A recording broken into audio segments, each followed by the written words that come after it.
Hare Krishna, everyone. I just noticed I forgot one important thing. Well, that's me. And lists. I always forget items on a list. So, what it is not about. It's also not about all or nothing or black and white approaches. This whole topic is quite complex. The way I'm working, the way my brain is working, I understand things in principles in black and white, and we're going to discuss principles black and white. If we understand black and if we understand white, we can mix any shade of gray in between. But if you only talk gray, well, then we don't understand what is black and white. So that's how my brain works. Doesn't mean I am black and white. I'm trying not to, even though I'm appearing to be. But nevertheless, that's, so we want to get the principles, the extremes, and then we find where we can plug into.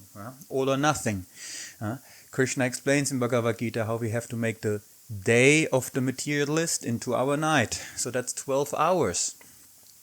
So minute by minute that happens. It's not that from suddenly midday it's midnight in an instant. That's not how it works. So this is a little reminder also how we should approach it. It's not all or nothing. In fact, we're talking culture. And culture establishes over generations. I read once an amazing article, which I unfortunately, after I discovered the value of it, I couldn't find it anymore to save it. How culture is destroyed within 3 generations. It's completely gone.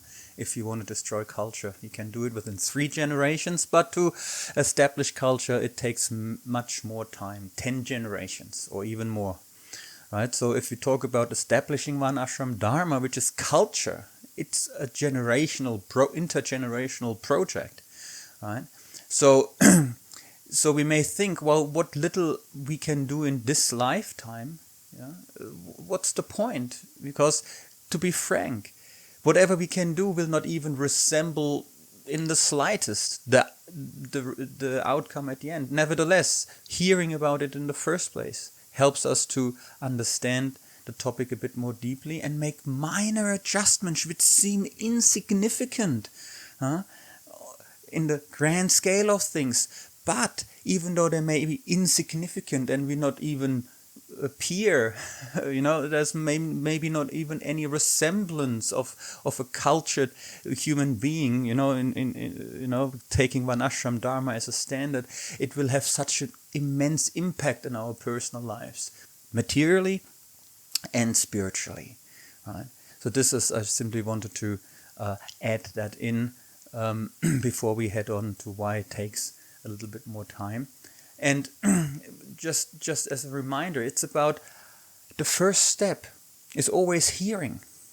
The first step is always hearing. And the problem is with this topic, men, women, Varnashram, Dharma, we actually not hearing. We actually can't hear. Our ears are blocked. So many things that come up into our minds. And so the first step, the first achievement is to be able to hear and listen and then reflect upon what we heard. So that's the first step. And then with a bit of luck, if we're able to apply something, we may be able to break through vicious cycles. The vicious cycles we're all stuck in, more or less. We're going to talk about that's something what it is about, identifying the vicious cycles we're stuck in due to our not knowing enough about men and women mechanics and how the false ego is purified, or is meant to be purified in the different ashrams. That ignorance or that lack of knowledge traps us in vicious cycles. And breaking out of that doesn't mean we're now established in Varnashram Dharma, but that's the second step basically. After hearing, then there is maybe some little action. And so again, we take it very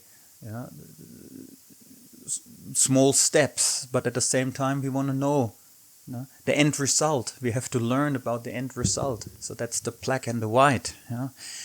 Divine and demonic natures, black and white. But well, there are so many shades of gray in between. So I hope it makes sense that when we approach that and hear things, that we not think it's all or nothing. It has to be either everything or what's the point doing nothing. So we have so I hope I will be able to show that little steps which may seem insignificant on the grand scale will have such a positive a major impact on our own lives. So yes, it's not all or nothing, it's about being able to approach it and hopefully starting baby steps into the right direction. So thanks again. And now we're going to continue with, what it is, why it takes a little longer than a usual loft class. Thank you so much. Hare Krishna.